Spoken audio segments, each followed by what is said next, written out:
설교를 시작하면서 성도님들에게 질문해 보겠습니다.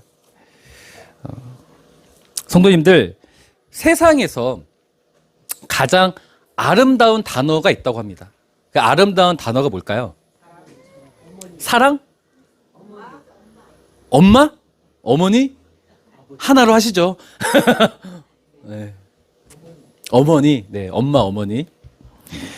바로 엄마라고 해요. 어머니라고 합니다. 아이가 태어나면서 가장 먼저 할 수 있는 말이 뭘까요? 응애인가요?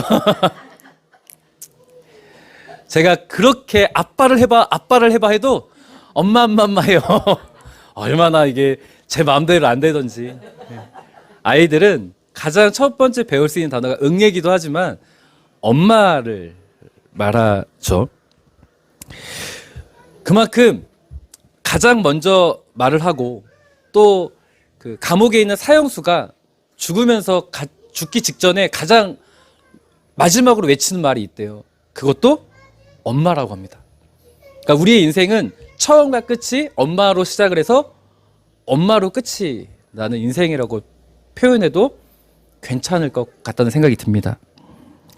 그만큼 엄마, 어머니라는 이 단어가 세상에서 가장 아름다운 단어로 뽑히고 우리의 처음과 끝의 단어로 된 것은 우리에게 우리의 삶에 안식과 위로를 주는 존재가 바로 엄마, 어머니, 어버이라는 단어이기 때문이라고 생각합니다. 실제로 군대 훈련병 때는 훈련소에는 자대는 또 아니에요. 훈련소에 들어가면 모든 군인들은요 다 효자가 됩니다.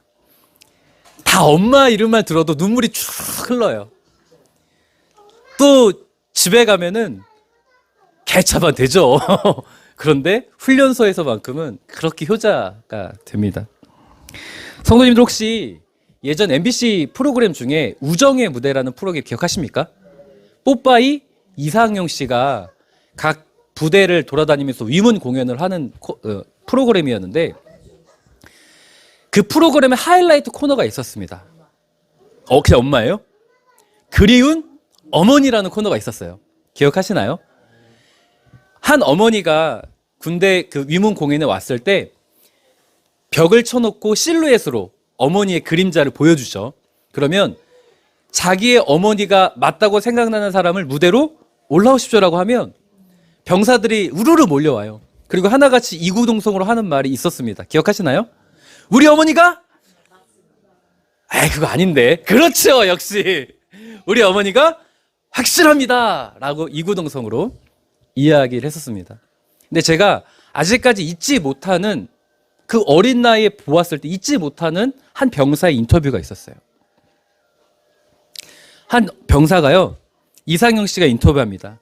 정말 어머니가 맞으신 것 같습니까? 물어보잖아요. 그런데 그 병사가 이렇게 말을 하더군요. 우리 어머니가 아닙니다. 그러니까 이상영 씨가 그럼 왜 나오셨어요? 라고 질문을 하니까 그 병사가 이렇게 이야기해요. 저희 어머니는 제가 입대 일주일 전에 돌아가셨습니다. 그럼 막 울먹거리는 거예요. 울먹거리면서 그런데 어머니란 단어가 너무 그리워서 어머니를 너무 외쳐보고 싶어서 이 자리에 나왔다는 거예요. 모든 병사들이요 다 울음바다가 됐어요. 그리고 자기 어머니는 아니지만 실루엣으로 타 병사의 어머니가 그 이야기를 듣고 아들을 만나잖아요. 아들하고 만나서 그 상봉을 하고 눈물을 흘려야 되는데 아들이 중요한 게 아니야. 그렇게 말했던 병사를 안아주면서 울었던 기억이 아직도 또렷이 납니다. 그만큼 그 병사가 어머니를 외치고 싶은 이유가 무엇이었겠어요? 내 삶에 어머니만큼 나를 위로해주고 군대라는 곳이 힘든 곳이잖아요. 어머니만큼 나에게 안식을 주는 그 존재가 없다는 거예요.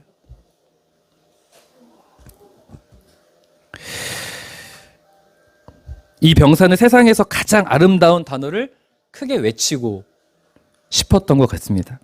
어머니란 단어를 외치고 어버이란 단어를 외침을 통해서 정말 위로가 필요했던 것 같아요. 성경에서도요, 이 어머니란 단어가 어버이라는 단어가 얼마나 위로의 단어가 되는지 잘 보여주는 예가 있습니다. 한번 말씀 볼까요?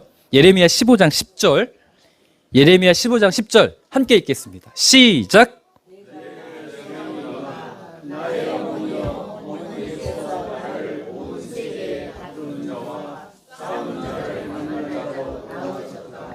아멘. 내가 꾸어주지도 아니하였고, 같이 읽겠습니다. 사람이 내게 꾸이지도 아니하였건만 다 나를 저주하는도다. 아멘. 눈물의 선지자 예레미야가 예레미야 15장에서 어머니를 부르고 있어요. 왜 어머니를 부를까요? 이 내용을 한번 찬찬히 생각해 보세요. 어떤 느낌이 납니까? 왜 어머니라는 단어를 외칠까요? 어머니를 부를까요? 그렇죠. 자, 보세요. 사람들이 나를 다 저주한대요. 이 저주를 받았을 때 그가 느끼는 삶은 어떤 삶이겠습니까? 힘들죠. 지치죠. 외롭죠. 자기에게 뭐가 필요하다는 거예요? 위로가 필요하고 안식이 필요하다는 거예요. 실제로 예레미야 선지자는 이스라엘에서 어떤 예언을 한 사람이었죠? 이스라엘의 심판과 멸망을 예언했던 사람입니다. 성도님들, 이스라엘 백성들이 메시지를 듣는데 너네들 이렇게 살면 심판받고 멸망할 거라는 메시지를 한 거예요. 근데 이스라엘 백성들이 그런 메시지를 듣고 싶을까요? 너희 축복받고 너희 잘 될 거야, 이런 말을 듣고 싶을 거 아니에요. 그러다 보니까 이 예레미야 선지자를 아주 미워했어요. 멸시했고 조롱했습니다. 그러니까 얼마나 이 예레미야 선지자가 하나님의 뜻에 순종하는 삶을 살고 있는데, 하나님께서 전하라는 메시지를 전하고 있는데 모든 자들에게 미움을 받다 보니 얼마나 힘들었겠습니까? 그가 힘들 때 외쳤던 단어가 뭐였다? 어머니였어요. 성경에서도 위로가 필요할 때, 안식이 필요할 때 내 삶에 누가 필요하다고 말해요? 어머니, 어버이가 필요하다라고 이야기하고 있다는 거죠. 성경에서나 우리가 살아가는 삶에서나 어머니, 어버이를 외치는 것은 우리가 살아가는 삶에 무엇이 필요하다는 증거일까요? 안식과 위로가 필요하다는 증거가 되겠죠.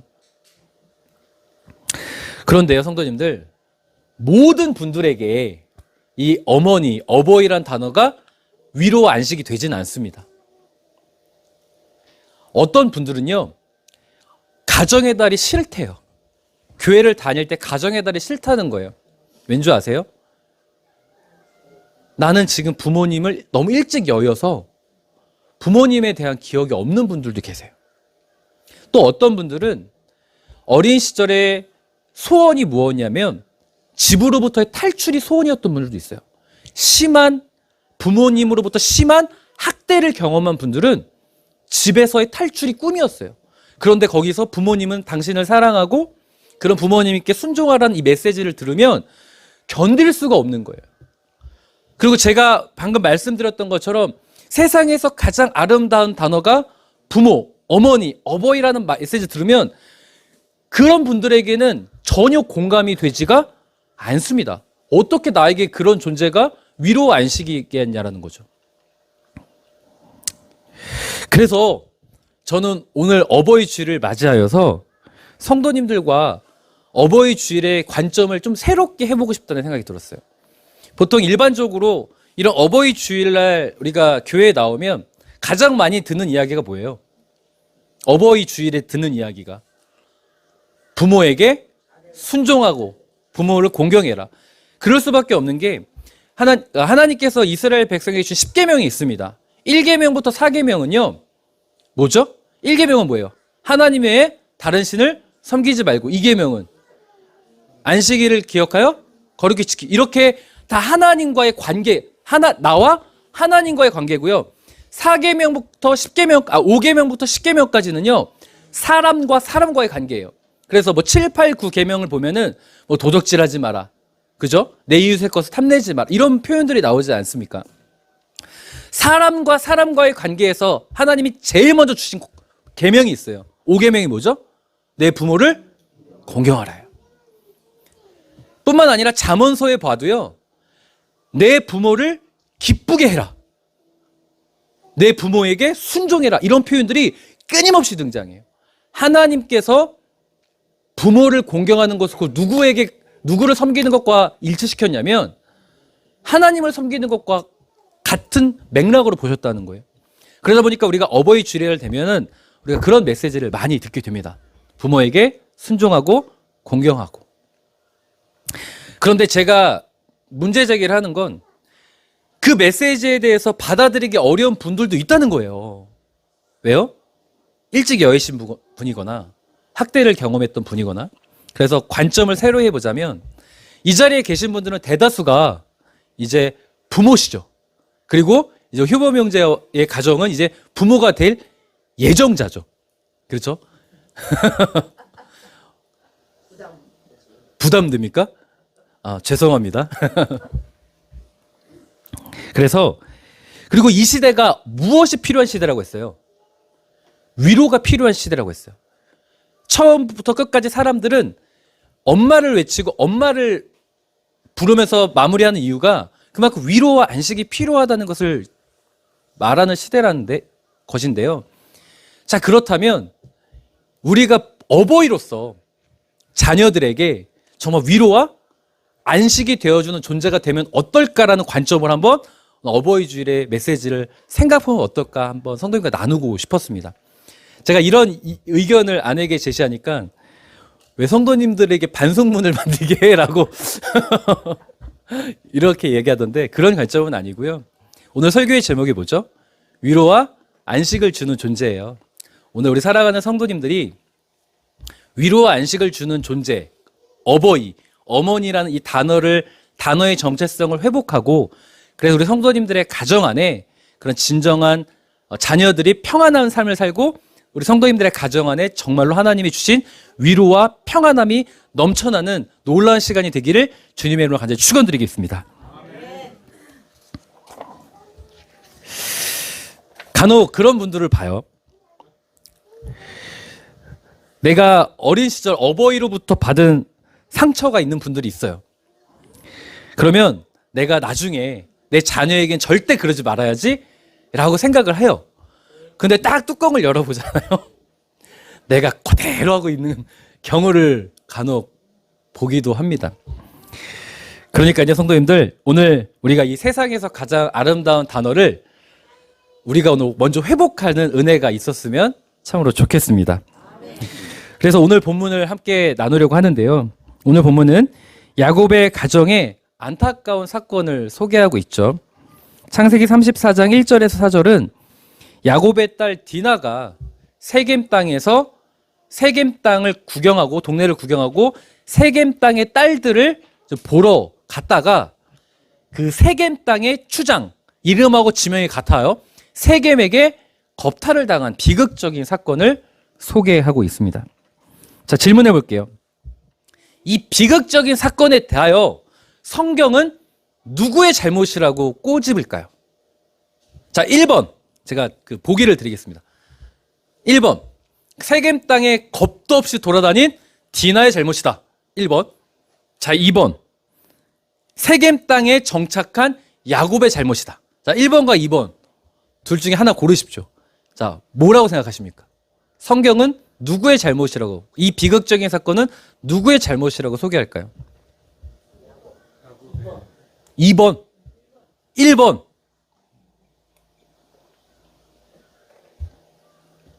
1번이라고 하신 분 누구시죠? 자, 그 자녀가 상처를 받으신 것 같습니다. 아, 네. 상처의 소리에 꽃이 떨어졌습니다. 그 자녀가 어려울 때 네가 잘못해서 그런 거야 라고 말하면 상처받지 않을까요? 성경은요, 내 탓이다. 성경은 디나의 이 비극적인 사건뿐만 아니라 디나가 겁탈 당한 것으로 인해서 분노했던 두 형제가 있어요. 시므온과 레위가 있죠. 그 시므온과 레위가 할례를 받은 그 세겜 족속을 쳐들어가서 다 남자들을 죽이고 그 아녀자들을 노략질하고 모든 것을 빼앗고 돌아오는 이 사건도 있거든요. 손에 피를 묻힌 것에 대해서도 다 누구의 잘못을 소개하고 있냐면 아버지 야곱의 잘못으로 소개하고 있습니다. 자, 말씀 볼게요. 창세기 28장 20절에서 22절 함께 읽죠. 시작.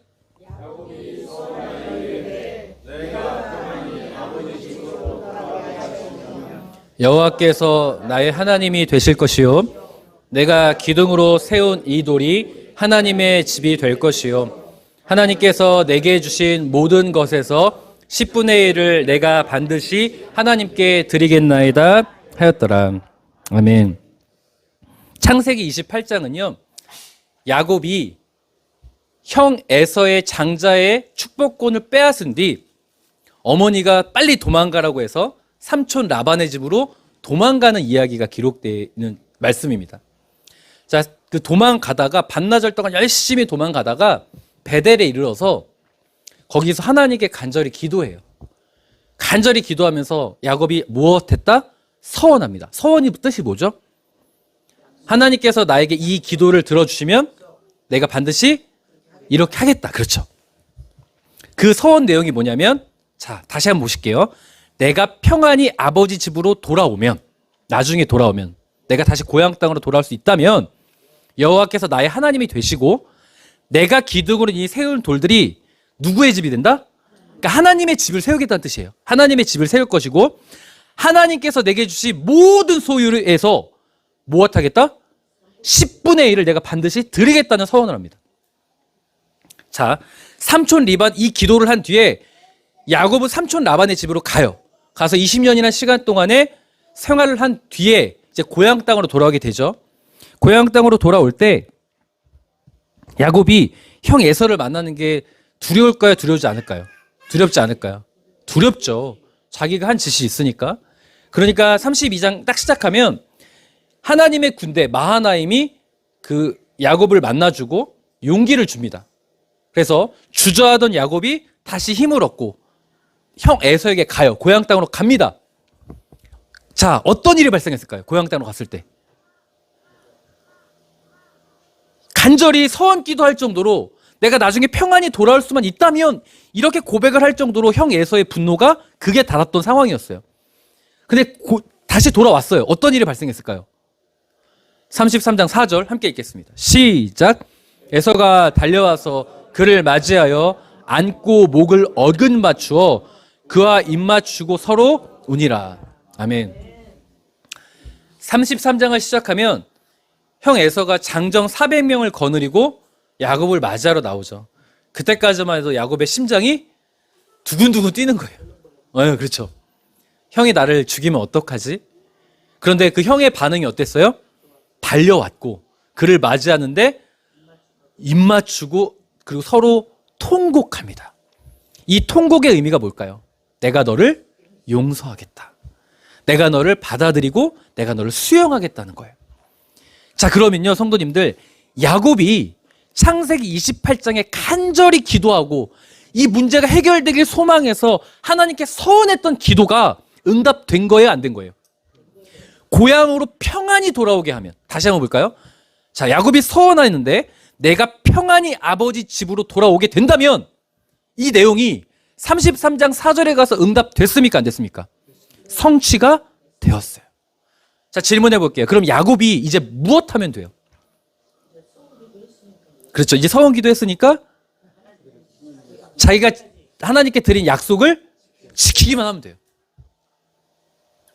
자, 여기서 우리가 얼마나 야곱과 같은지가 드러납니다. 안 지켜요? 성도님들 어떠세요? 성도님들 하나님 앞에 간절히 기도하고 이 문제가 해결되면 내가 하나님 위해 살겠다. 정말 예배하는 삶, 기도하는 삶 살겠다. 그렇게 기도해 보신 적 있죠? 제가 이렇게 질문하니까 찔릴까 봐 아무도 대답을 하지 않으시는 것 같은데 그런 기도 안 해보셨어요? 이런 기도를 많이 해요. 내가 어떤 위기를 만났고 두려운 문제를 만나면 하나님 이 문제가 해결되기만 한다면 난 정말 주님을 위해 살겠습니다. 주님을 더욱더 바라보겠습니다. 이런 기도 한다고요. 자, 근데 어떤 반응이 나왔나? 17절 함께 읽겠습니다. 시작. 야곱은 그의 가축을 위하여 우리간을 지었으므로 그 땅 이름을 숫곳이라. 아멘. 창세기 28장의 야곱의 기도는요, 야곱의 서원은 본질적으로 누구를 위해 살겠다는 고백이었을까요? 나는 이제 하나님을 위해 살겠다는 고백이에요. 정말 내가 평안히 돌아올 수 있는 은혜를 경험할 수만 있다면 내 인생을 하나님께 드리겠다는 서원이에요. 아닌가요? 내 소유의 10분의 1을 드린다는 건 이 모든 것에 대해서 내 삶에 들어오고 나오는 이 모든 과정들이 다 누구 손 안에 달려있다는 걸 믿음으로 고백하는 거죠? 하나님 손에 달려있다는 걸 믿음으로 고백하는 거예요. 전적으로 나는 하나님을 위해 살겠다는 믿음의 선포와 결단을 했던 겁니다. 응답됐어요. 자, 그러면 야곱은 그렇게 살면 돼요. 그런데 33절 17절을 보면은 아주 재미난 표현이 나와요. 야곱이 누구를 위해서 집을 지어요? 자기를 위해서. 그리고 누구의 가축을 위해서? 그는 누구예요? 자기. 야곱을 위해서 가축 우리간을 지어요. 여기에 하나님이 있어요, 없어요? 근데 재미있는 건 18절 19절 내려가면은 야곱이 거기서 제단을 쌓아요. 헤로이 이스라엘을 고백해요. 그 뜻은 뭐냐면 이스라엘 하나님을 찬양함이라는 뜻이에요. 이게 무슨 표현이냐면 하나님께서 나에게 응답을 해주셨고 평안히 돌아오게 은혜를 주셨으니 하나님께 감사합니다. 하나님을 찬양합니다. 라고 말을 해요. 그런데요, 하나님을 찬양한다는 말을 하기 이전에 무엇부터 하죠?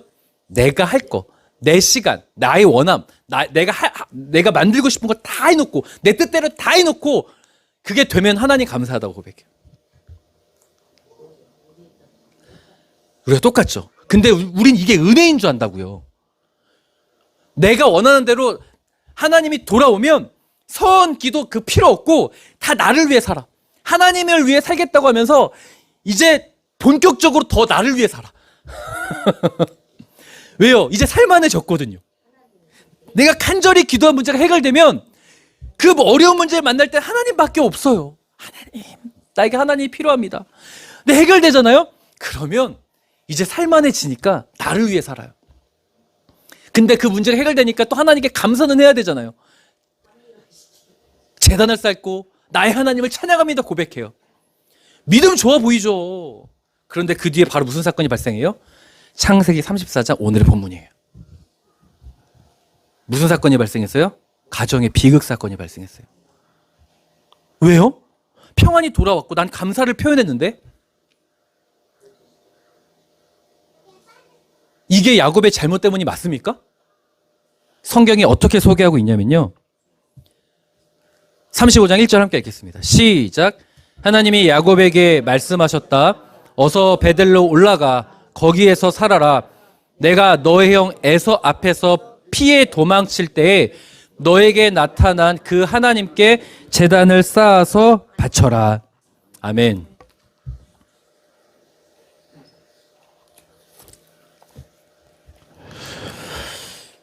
성경은 비극 사건을 경험하고 나서 야곱에게 하나님이 나타나셔서 분명하게 말씀하십니다. 하나님이 누구에게 말씀하셨다? 야곱에게 말씀하시는데 어디로 올라가래요? 베델. 우리 성경에는 비읍 받침에 이응 리을로 돼 있죠. 베델이 그 베델이에요. 베델로 올라가래요. 거기가 어떤 곳이었대요? 굉장히 의도적으로 하나님 말씀하시죠. 네가 창세기 28장 형 에서를 피해서 도망칠 때에 그때가 언제예요? 창세기 28장에 그 제단을 다시 쌓으래요. 이 말이 뭐예요? 하나님은 너의 서원, 네가 했던 결단, 하나님을 위해 살기로 했던 그 결단을 기쁘게 받으셨는데 그 모든 다짐을 뒤로 한 채 너를 위해 살겠다고 하니까 나는 이것에 대해 너에게 책임을 물었다라고 말씀하시는 거예요. 다시 이야기해서 성경은 창세기 34장의 디나의 비극적인 사건의 주된 잘못의 원인을 누구로 보고 있는 거예요? 야곱으로 보고 있는 거예요.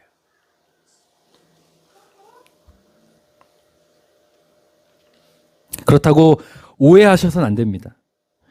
내가 어버이로서 하나님께 순종하지 아니하면 내 자녀가 다 잘못되는 겁니까? 이렇게 오해하셔서는 안 된다는 거예요. 만약 그 논리대로 이 말씀을 적용하면요, 솔직해져 볼까요? 성도님들 자녀, 또 저를 포함 모든 자녀들은 이미 다 천국 가야 됩니다. 만약 우리가 하나님께 순종하지 않아서 우리 자녀가 디나처럼 비극적인 사건을 경험해야 된다고 하면 지금 우리의 자녀들은 나만 할 자녀가 없어요. 지금 다시 이야기해서 성경은 그것을 이야기하는 것이 아니라는 거예요. 그리고 성경이 지금 이 비극적인 사건을 야곱의 잘못으로 보면서 우리에게 무엇을 소개하고 싶은 걸까요? 성경은요, 어떤 걸 말하고 싶어 하는 거냐면, 야곱에게, 야곱과 같은 우리에게, 솔직히 우리가 야곱과 같잖아요? 야곱과 같은 우리에게 평안함의 은혜, 가정의 평안함의 은혜, 자녀들의 번영의 은혜는 하나님으로부터, 하나님께 드리는 것으로부터, 하나님을 우리가 붙잡는 것으로부터, 하나님을 살기로 했던 그 믿음의 고백을 다시 회복하는 것으로부터 시작한다는 것을 소개하고 있다는 걸 꼭 믿으셨으면 좋겠습니다. 하나님으로부터 시작하는 걸 알아요. 야곱은 알죠. 성도님들과 저도 다 알아요. 우리의 가정에 누가 필요해요? 하나님이 필요하고 하나님의 은혜가 필요하다는 걸 알아요. 그런데 이상하게 하나님 없이 내가 하고 싶은 대로 살고, 내 자녀를 내가 원하는 대로 계획하고, 내 자녀가 이렇게 되라고 나의 관점을 전하죠. 그때 하나님 말씀하시는 거예요. 하나님의 지혜를 거고 하나님께 맡기고 하나님께 나아가라라고. 그럴 때 하나님은 우리의 가정 안에 평안함의 은혜를 주시겠다고 말씀하시는 걸 꼭 믿으셨으면 좋겠습니다. 성도님들, 구약에서요, 야곱 말고도 자기를 위하여가 아니라 하나님을 위해 살겠다고 고백한 사람이 있어요. 누군지 아십니까? 다윗이에요. 다윗. 다윗이 평생 꿈이 있었습니다. 다윗의 꿈이 무엇이었죠? 성전 건축이었습니다. 사무엘하 7장을 보면 다윗이 막 성전 건축을 하고 싶어서 나단 선지자에게 자문을 구하죠. 나단 선지자도 너무 좋은 것 같다, 그대로 행하라라고 이야기했다가 하나님이 나단 선지자에게 나는 다윗에게 성전 건축을 허락하지 않았다고 말씀하세요. 얼마나 속상해요. 그런데 하나님께서 왜 다윗에게 성전 건축을 하지 말라고 했냐면, 뭐 다윗의 손에 피를 많이 묻혔기 때문이라 뭐 이런 표현도 있지만, 하나님께서 말씀하세요. 네가 나를 위해서 고생한 거 안다. 그러니까 이제는 너를 위해서 좀 평안히 쉬는 삶을 살아도 된다라고 말씀하세요. 자, 그럼요, 성도님들, 다윗은 하나님께 어떤 이야기를 들었어요? 너의 중심이 하나님, 나니까 이제 너를 위한 삶을 살아도 내가 괜찮다라는 하나님의 말씀을 들었던 거예요. 그러면 다윗 입장에서는 아까 창세기 33장 17절에 나와 있던 것처럼, 만약에 이 말씀을 다윗에게 적용해 보자면, 다윗은 어디에 이르러 자기를 위해 집을 짓고 그의 가축을 위해 우리가를 지었다라고 할 때 괜찮을까요? 안 괜찮을까요? 괜찮은 거예요. 왜요? 하나님이 다윗은 그래도 된다고 했으니까. 그런데 다윗은요, 그랬을까요? 안 그랬어요. 하나님께서 성전 건축을 막으셨다는 것을 알자 내가 못 짓잖아요. 어떻게 했을까요? 그 성전 건축을 자신의 아들 솔로몬에게 맡기고, 솔로몬으로 왕위에 넘어가기 그 전까지 성전 건축을 위한 모든 만반의 준비를, 모든 건축 자재들을 다 준비해 놓습니다. 이 뜻이 뭐죠?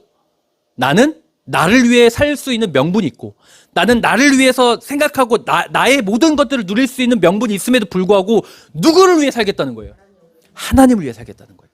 자, 그랬더니 어떤 은혜가 있었어요? 자, 사무엘하 7장 12절 함께 읽겠습니다. 시작.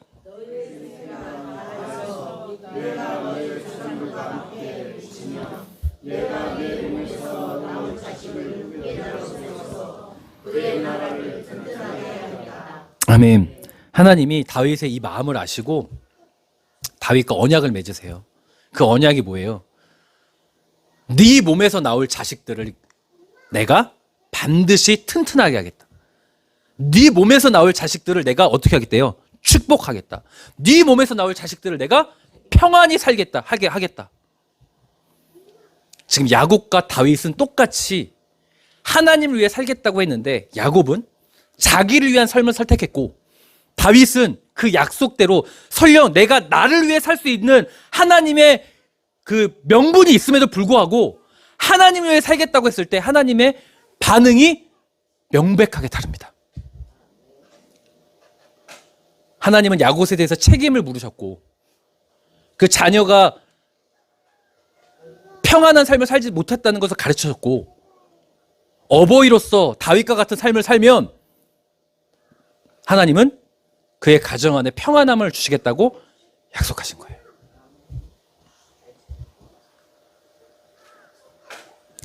솔로몬 시대에는 이스라엘은 최고의 흥왕기를 만납니다. 솔로몬 시대에 이스라엘이 잘된 것은 솔로몬의 지혜가 뛰어남 때문이 아니에요.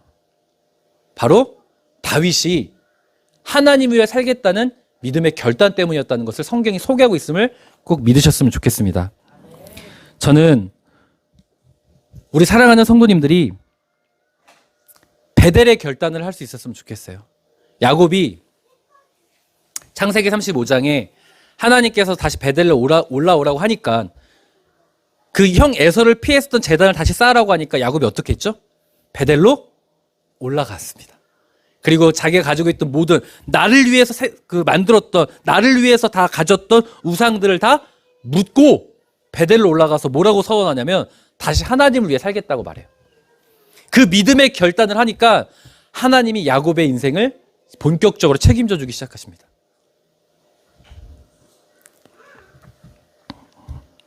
사실 우리는 어쩌면 나를 위하여 집을 짓고 나를 위하여 가축 우리간을 짓던 하나님께 약속했던 바를 무시하고 하나님을 위해 살겠다는 믿음의 결단이 있었지만 나를 위하여 나의 생각을 의지하여 나의 판단을 근거하여 살고 있었던 야곱이 우리일 수 있습니다. 그런데 하나님은 우리의 삶이 하나님으로부터 하나님을 의지하는 것으로부터 평안함을 나아갈 수 있다는 것을 야곱의 삶을 통하여 이 딸 디나의 비극적인 사건을 통하여 우리에게 말씀하고 있으면 꼭 믿으셨으면 좋겠습니다. 그래서 베델로 돌아가는 야곱이 되셨으면 좋겠어요. 그리고 다윗처럼 나를 위해 살 수 있는 권리가 주어짐에도 하나님을 생각하고 하나님을 위해 살겠다고 결단하는 다윗이 우리 사랑하는 성도님들 되셨으면 좋겠습니다. 그래서 저는 이 고민을 늘 하셨으면 좋겠어요. 예수님이시라면 어떻게 할까? 예수님이시라면 우리의 가정을 어떻게, 우리 가정이 어떤 가정이 되길 기대하실까? 예수님이시라면 내가 나의 자녀에게 어떻게 행해주길 원하실까? 이런 고민들을 많이 해보셨으면 좋겠습니다. 그러면 다윗의 믿음 때문에 솔로몬이 평안을 누렸듯이 성도님들의 자녀들이 평안을 누리게 될 줄 믿습니다. 그러면요, 야곱이 베델로 돌아가고 다윗과 같은 나를 위해 살 수 있는 명분이 있음에도 불구하고 하나님을 위해 살기를 결단하면, 사랑하는 성도님들, 이 세상에서 가장 아름다운 단어가 뭐랬어요? 어머니예요. 왜요? 위로와 안식을 주기 때문에. 우리 자녀들이 우리를 통하여 위로와 안식을 느끼는 복된 자녀가 된다는 것을 꼭 믿으셨으면 좋겠습니다. 한 가지 더 말씀드리고 설교를 마치겠습니다. 아까 예레미야 선지자가 어머니의 이름을 외쳤죠. 그렇죠? 왜요? 힘들 때 위로가 필요했기 때문입니다. 그때 하나님은 이렇게 말씀하세요. 제가 기록해 놓지 않았군요. 예레미야 15장 11절 한번 찾아보시겠습니까? 예레미야 15장 11절.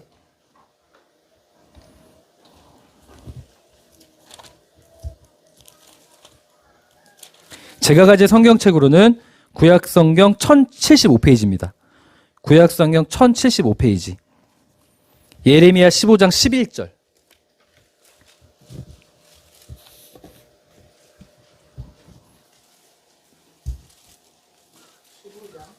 예레미야 15장 11절. 제가 가진 성경책으로는 구약성경 1075페이지입니다. 다 찾으셨나요? 네, 예레미야 15장 11절입니다. 11절. 제가 가진 성경책으로는 구약성경 1075페이지. 자, 우리 함께 읽겠습니다. 시작. 여호와께서 이르시되 내가 진실로 너를 강하게 할 것이요 너에게 복을 받게 할 것이며 내가 진실로 내 원수로 재앙과 환난의 때에 내게 간구하게 하리라.